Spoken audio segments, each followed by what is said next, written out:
the most unusual and outlandish motherboards. Part 2. Next is the ASRock J3455 Pro BTC Plus motherboard. This board is very different from others in that it already has a quad-core processor soldered on it, and only laptop memory is supported.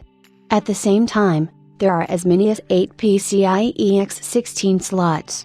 The board is designed for miners and for installing a large number of video cards. Let's start with the Asus M4A785GHT PC motherboard.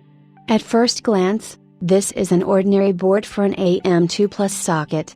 But it is distinguished from all other motherboards by the presence on the back panel of two RCA connectors, popularly called tulip. That is, it was possible to connect old analog equipment, such as a video recorder, to this motherboard. Next is the Asus P7P55DE Premium board. This is a board with socket 1156. The board is notable for the fact that it is soldered as many as 32 power phases. Now this is impossible to meet. The next board is Asus M3A32MVP Deluxe, Wi-Fi AP. This board is distinguished from its counterparts by the presence of pre-installed radiators on the memory slots, which are connected to the cooling of the north bridge by heat pipes. Next, the Asus P5K3 Premium, Wi-Fi AP motherboard. The peculiarity of this board is that it has 2GB DDR3 1333 MHz RAM chips soldered on it, and you can't add more. There are no memory slots on the board. This is a premium with 2GB of RAM. Next is the Asus ROG Zeus X79 motherboard. This is a socket 2011 board. It is notable for the fact that it is impossible to insert any video card. There is not a single PCIe slot on the board. But at the same time, two Radeon 7850 video cards are soldered on the board at once, working in crossfire mode. Next, the DFI Hybrid P45INT282 board. In fact, this is a dual processor motherboard.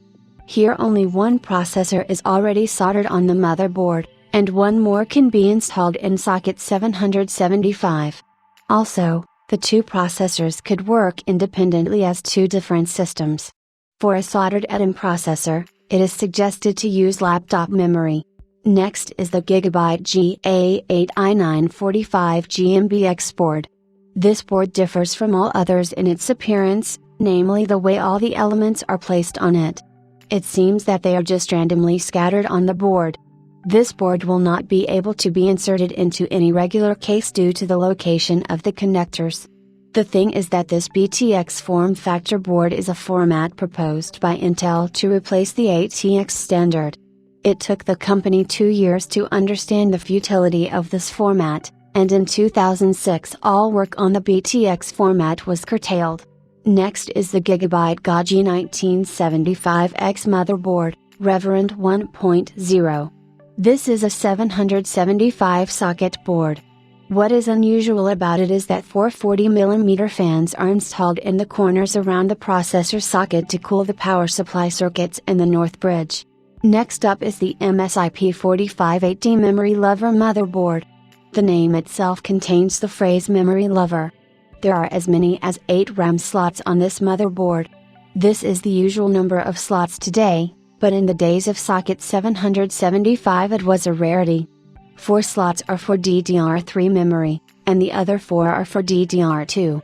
All slots are not working at the same time.